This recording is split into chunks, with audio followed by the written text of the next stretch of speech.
Olá, meus queridos, graça e paz da parte do nosso Senhor Jesus. Sejam todos bem-vindos a mais um programa da Escola Dominical da Primeira Igreja Batista de Itaberaí. Você é sempre muito bem-vindo para aprender mais da Palavra do Senhor. E nós agradecemos pela vida de cada um nesse dia, por cada um que tem nos acompanhado, que tem participado conosco desta escola bíblica dominical. E vamos orar, agradecendo a Deus por todas as bênçãos que Ele tem feito em nossas vidas. Vamos agradecer pelo dia que Ele nos dá, vamos agradecer pela vida. Vamos também orar pela vida do pai dos meus sobrinhos, o Toninho. Teve um problema na hérnia, que o Senhor venha trazer a cura sobre a vida dele. E vamos agradecer também pela vida do nosso irmão Isaías Neto, pai da nossa irmã Isaira. Ele estava fazendo um tratamento contra o câncer e essa semana recebemos a maravilhosa notícia que ele está curado. Vamos agradecer a Deus por mais essa bênção que Ele nos deu. E também pedindo a orientação do Teu Santo Espírito para podermos aprender mais aqui da Palavra do Senhor na escola dominical. Oremos. Ó Pai amado, em nome de Jesus, nós Te louvamos e Te adoramos, ó Deus, pois Tu és o Deus tremendo, Tu és o Deus soberano, Senhor e Criador de todas as coisas. Muito obrigado, ó Deus, pois até aqui o Senhor tem nos guardado, tem nos protegido. E nós Te agradecemos, ó Deus, pois o Senhor nos dá mais uma oportunidade de podermos aprender da Tua Palavra.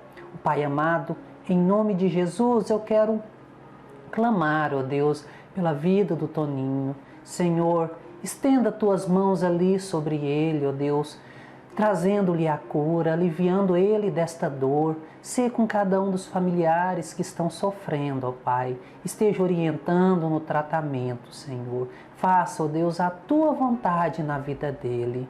Em nome de Jesus, nós também queremos Te agradecer pela vida do nosso irmão Isaías Neto. Ó Senhor, Tu estendeu as Suas mãos sobre ele e trouxe a cura, ó Deus. Louvado seja o Teu nome, ó Deus, por tão grande bênção. Ó Pai, nós queremos colocar também em Tuas mãos cada pedido para cada pessoa que está sofrendo. Senhor, que o Senhor esteja suprindo a cada um, seja forma física, espiritual, financeira, amorosa, aqueles que estão precisando de um emprego. Senhor, estenda Tuas mãos sobre eles, ó Pai, e dá-lhes, ó Deus, um conforto vindo de Ti. Em nome de Jesus eu Te peço que Teu Espírito Santo esteja agindo em nossas vidas e em nossos corações neste momento de aprendizado da Tua Palavra. Senhor, abre os nossos corações e as nossas mentes e usa-me, Senhor, como um instrumento, ó Deus, de proclamação do Teu Evangelho. Em nome de Jesus que nós oramos a Ti. Amém. Meus queridos, nós continuamos estudando o livro de Apocalipse.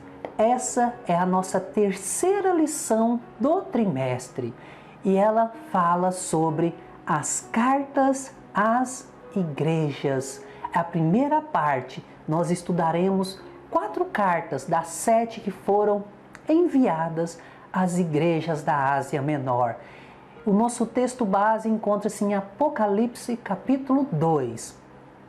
Os objetivos da nossa lição de hoje são conhecer o conteúdo de 4 das 7 cartas escritas às igrejas da Ásia, compreender a atualidade das cartas para a igreja e os cristãos de hoje, associar o conteúdo das cartas de Apocalipse à realidade da sua igreja, escrever conselhos práticos para a sua igreja, relacionar pelo menos um dos conselhos com a sua vida cristã de hoje. E o nosso texto áureo encontra-se em Apocalipse 1, 9.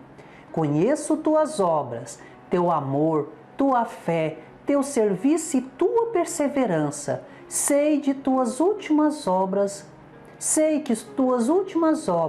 são mais numerosas que as primeiras. Você já recebeu alguma carta? Ou então um e-mail, uma mensagem de WhatsApp de uma pessoa que gosta muito de você e você gosta dela também?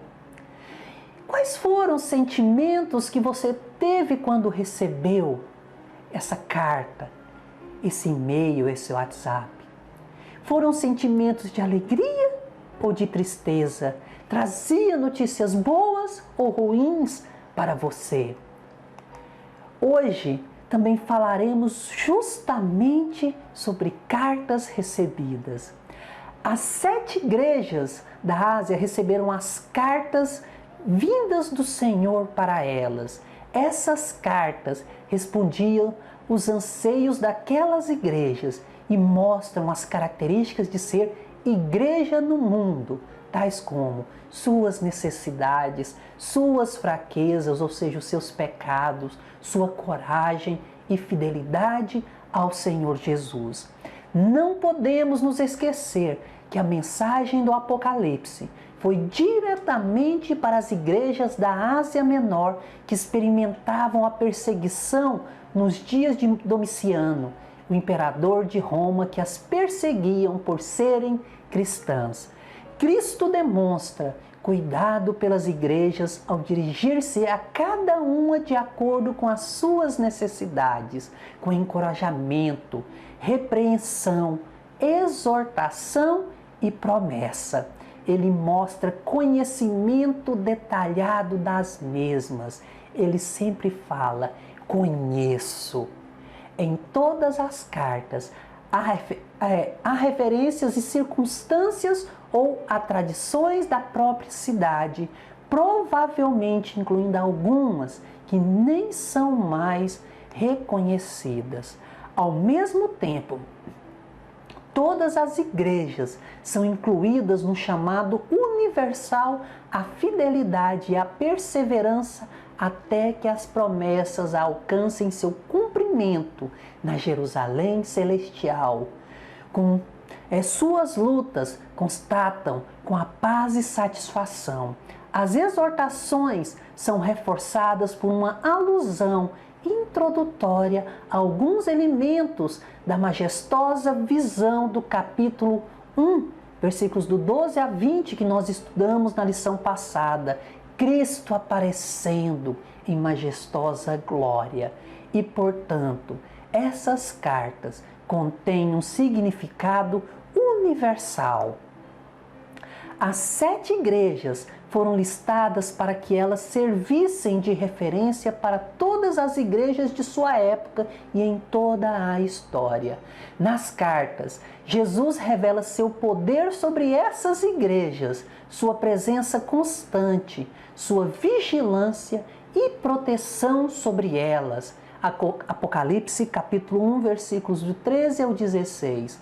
Era para que as igrejas entendessem a sua atuação e resposta às suas ansiedades e expectativas. Antes de Jesus manifestar seu juízo ao mundo, ele o manifestou à sua igreja, como lemos em 1 João 4,17. Nisto é em nós aperfeiçoado o amor, para que no dia do juízo mantenhamos confiança, pois, segundo ele, também nós somos neste mundo. Por isso, podemos afirmar que Jesus demonstrou seu julgamento às igrejas, Apocalipse 1 ao capítulo 3, antes de mostrá-lo ao mundo, Apocalipse capítulo 4 até o capítulo 22. Hoje vamos falar sobre aquelas 4 primeiras igrejas. Iniciamos com a carta à igreja em Éfeso. E nos diz: o anjo da igreja em Éfeso escreve: estas coisas diz aquele que conserva na mão direita as 7 estrelas e que anda no meio dos 7 candeeiros de ouro. Conheço as tuas obras, tanto o teu labor como a tua perseverança, e que não pode suportar homens maus, e que puseste à prova os que a si mesmos se declaram apóstolos e não são, e os achaste mentirosos, e tens perseverança e suportaste provas por causa do meu nome, e não te deixaste esmorecer. Tenho, porém, contra ti, que abandonaste o teu primeiro amor. Lembra-te, pois, de onde caíste, arrepende-te e volta à prática das primeiras obras, e se não, venho a ti e moverei do seu lugar o teu candeeiro, caso não te arrependas. Tens, contudo, a teu favor, que odeias as obras dos nicolaítas, os quais eu também odeio. Quem tem ouvidos, ouça o que o Espírito diz às igrejas. Ao vencedor, dar-lhe-ei que se alimente da árvore da vida que se encontra no paraíso de Deus. A igreja de Éfeso recebeu elogios por sua firmeza, por sua perseverança, mas foi advertida também devido à fraca prática do amor. A cidade de Éfeso era chamada a luz da Ásia. Nessa cidade ficava o mais importante porto da Ásia Menor. Era também o centro do culto da deusa Diana, a guardiã do templo da grande deusa Ártemis e da sua imagem que caiu do céu, conforme está escrito em Atos 19:35. Nesse templo havia centenas de sacerdotisas que funcionavam como prostitutas sagradas. Todo esse acontecimento fazia de Éfeso uma cidade onde a prática da imoralidade era gritante. Para a igreja dos Efésios, Jesus se apresenta afirmando seu poder sobre as igrejas. Ele advertiu a igreja para rever suas obras, arrepender-se e voltar ao primeiro amor. Isso era necessário para resgatar a essência do amor na igreja. A igreja dos Efésios estava como muitas igrejas de hoje em dia. Defendem o que creem. Seus membros trabalham tanto na igreja, cumprem bem seu ministério. Porém, muitos estão desconectados da prática da vida piedosa e do exercício do amor a Deus e a seus irmãos. O amor é a marca do discípulo verdadeiro. O apelo que o Senhor fez à igreja de Éfeso é o mesmo que Ele faz à igreja hoje. Arrepende-te e volta às obras que praticavas no princípio. A segunda carta é a carta à igreja que está em Esmirna e nos diz: ao anjo da igreja em Esmirna escreve: estas coisas diz o primeiro e o último, que esteve morto e tornou a viver. Conheço a tua tribulação, a tua pobreza, mas tu és rico, e a blasfêmia dos que a si mesmos se declaram judeus e não são, sendo antes sinagoga de Satanás. Não temas as coisas que tens de sofrer. Eis que o diabo está para lançar em prisão alguns dentre vós, para ser dispostos à prova, e tereis tribulação de 10 dias. Sê fiel até a morte, e dar-te-ei a coroa da vida. Quem tem ouvidos, ouça o que o Espírito diz às igrejas. O vencedor de nenhum modo sofrerá dano da segunda morte. Esmirna foi uma igreja que só recebeu elogios, porque com fidelidade suportou a perseguição, mantendo-se fiel ao Senhor Jesus. Warren Wiersbe diz que a palavra Esmirna vem de mirra, uma erva amarga. Então, o nome da cidade é bem apropriado para uma igreja que estava enfrentando perseguição. Para Esmirna, Jesus se apresenta como eterno e poderoso para vencer a morte. Igreja irrepreensível é aquela que, independentemente da condição material, é rica por causa da sua força espiritual para suportar as pressões que surgem de fora e se esforça para manter-se fiel ao Senhor e ao seu propósito de serviço cristão ao mundo. A carta à igreja em Esmirna deixa claro que a perseguição e os ataques do mundo ímpio estariam presentes durante a existência da igreja. A menção da tribulação durante 10 dias, no capítulo 2, versículo 10, significa um período curto, mas completo, que está sob o controle do Senhor Jesus. Vamos para a terceira carta, a carta à igreja em Pérgamo. Ao anjo da igreja em Pérgamo escreve: estas coisas diz aquele que tem a espada afiada de 2 gumes. Conheço o lugar em que habitas, onde está o trono de Satanás, e que conservas o meu nome e não negaste a minha fé, ainda nos dias de Antipas, minha testemunha, meu fiel, o qual foi morto entre vós, onde Satanás habita. Tenho, todavia, contra ti algumas coisas, pois que tens os que sustentam a doutrina de Balaão, o qual ensinava a Balaque a armar ciladas diante dos filhos de Israel para comerem coisas sacrificadas aos ídolos e praticarem a prostituição. Outros sim, também tu tens os que da mesma forma sustentam a doutrina dos nicolaítas. Portanto, arrepende-te, e se não, venho a ti sem demora, e contra eles pelejarei com a espada da minha boca. Quem tem ouvidos, ouça o que o Espírito diz às igrejas.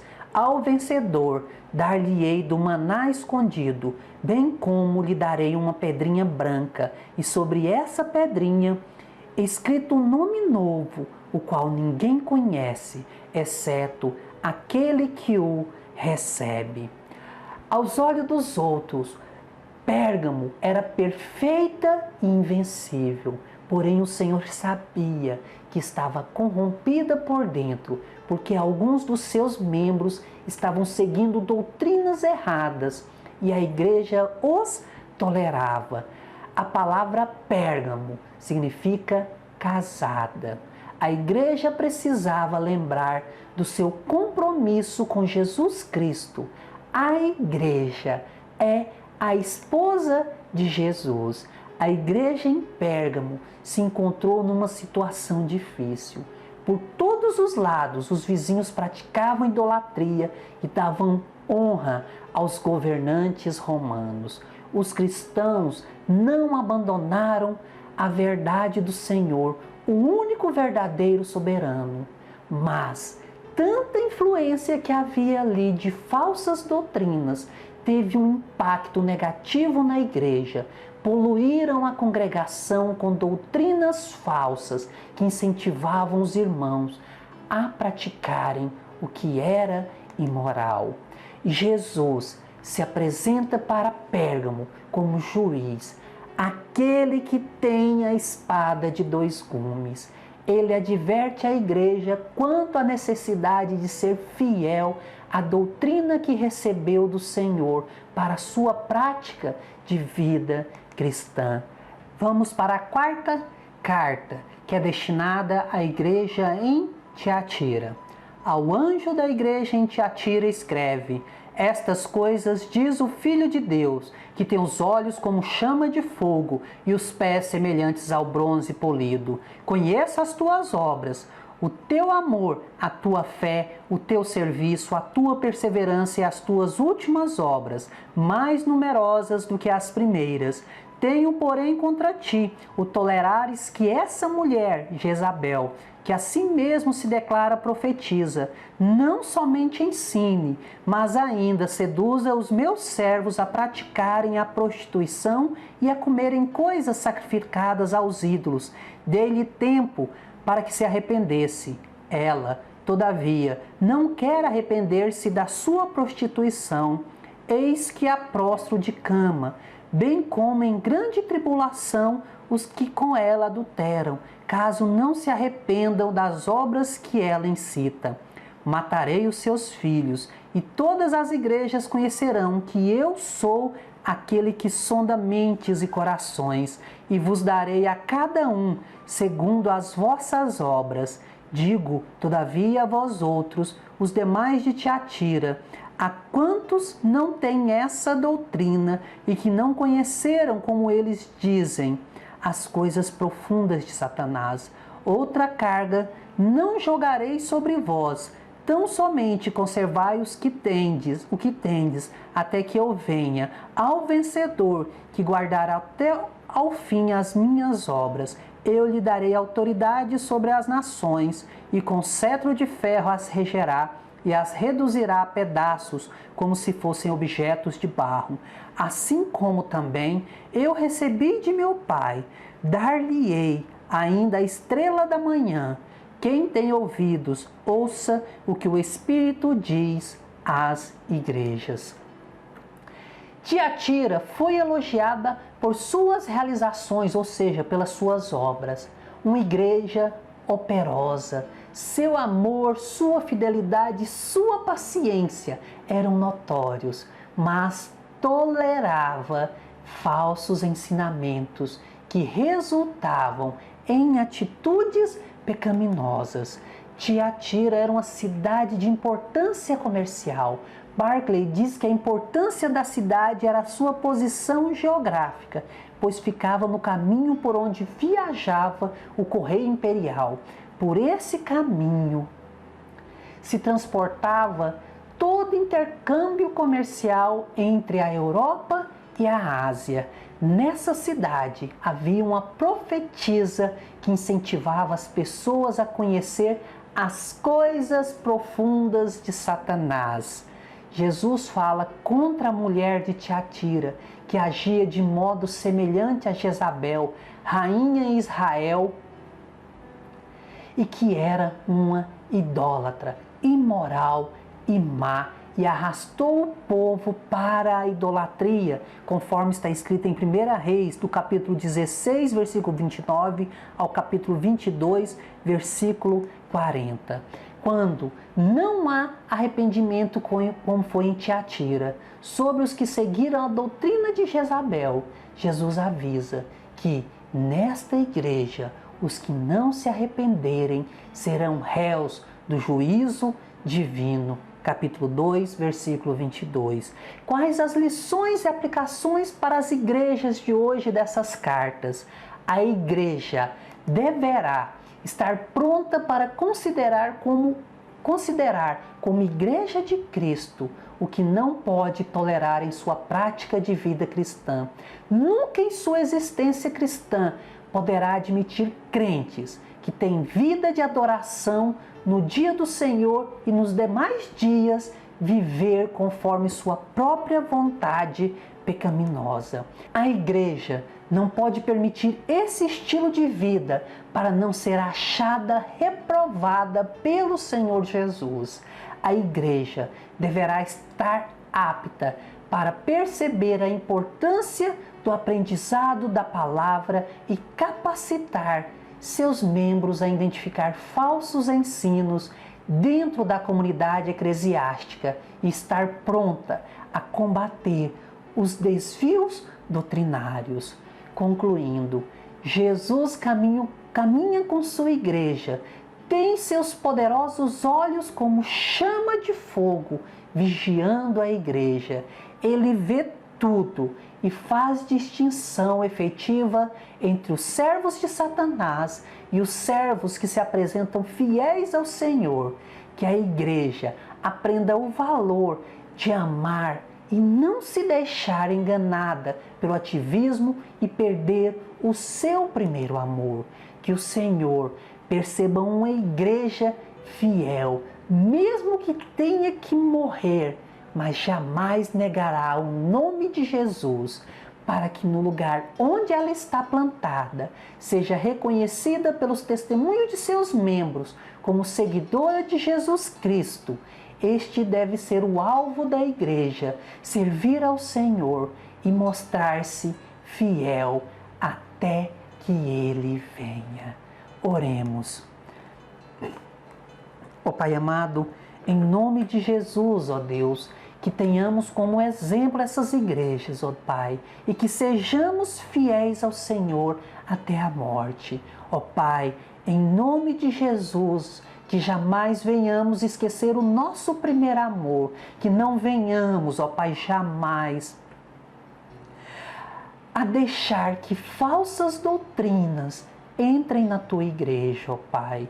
Em nome de Jesus, que jamais venhamos aceitar a imoralidade, a pecaminosidade, ó Pai, dentro do seio da Tua igreja. Que sejamos fiéis ao Senhor em todos os dias de nossas vidas. Em nome de Jesus eu te peço que o Senhor continue conosco e nos dê um dia debaixo dos Teus cuidados e da Tua proteção. Em nome de Jesus que nós oramos a Ti. Amém. Meus queridos, mais uma vez nós queremos convidar você que é aqui de Itaberaí, para estar conosco hoje à noite no templo da Primeira Igreja Batista aqui em Itaberaí, às 19h30. Estaremos ali aprendendo um pouco mais da palavra do Senhor, com todo o protocolo de segurança, de saúde. Nós vamos lá louvar e adorar ao Senhor ali no templo, junto com os outros irmãos. E você que não é aqui de Itaberaí, ou você que é até mesmo aqui de Itaberaí, mas faz parte do grupo de risco e não pode estar lá conosco, participe também do culto que prestaremos ao Senhor através da internet. Será transmitido ao vivo esse culto de hoje à noite. Então você é nosso convidado para adorar ao Senhor através deste canal. No YouTube estaremos transmitindo ao vivo este culto de louvor e adoração ao Senhor. E a minha oração neste momento é que o Senhor dê a cada um dia na presença dEle, uma semana debaixo dos cuidados dEle. E eu me despeço de vocês com a bênção que o Senhor deu através de Arão. O Senhor te abençoe e te guarde. O Senhor faça resplandecer o seu rosto sobre ti e tenha misericórdia de ti. O Senhor sobre ti levante o seu rosto e te dê paz. Amém.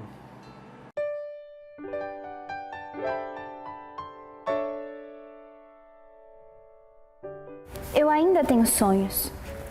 Eu ainda acredito em uma nova realidade para minha gente, em um novo horizonte para o meu povo. Eu ainda espero que as pessoas possam sorrir sem medo. Eu ainda acredito que em meio aos dias cinzentos haverá sol, que haverá paz e esperança, como diz a Bíblia.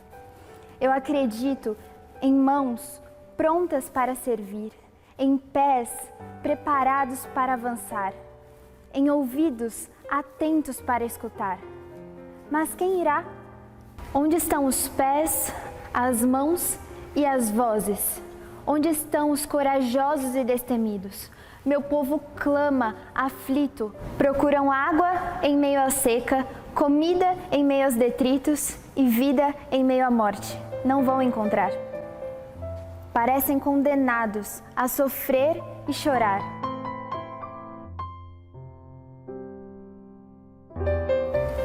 Existe um povo capaz de ajudar e apresentar a paz que devolve o fôlego que faz respirar, que emerge do caos aquele que parecia condenado à morte e sofrer eterno. Esse povo é o povo da cruz, o povo da cura. Amados por quem tanto amou, tem um remédio para tanta dor. Eu sigo sonhando e acreditando que esse remédio em todos os cantos vai chegar. Eu sou o Brasil. Igreja, onde você está?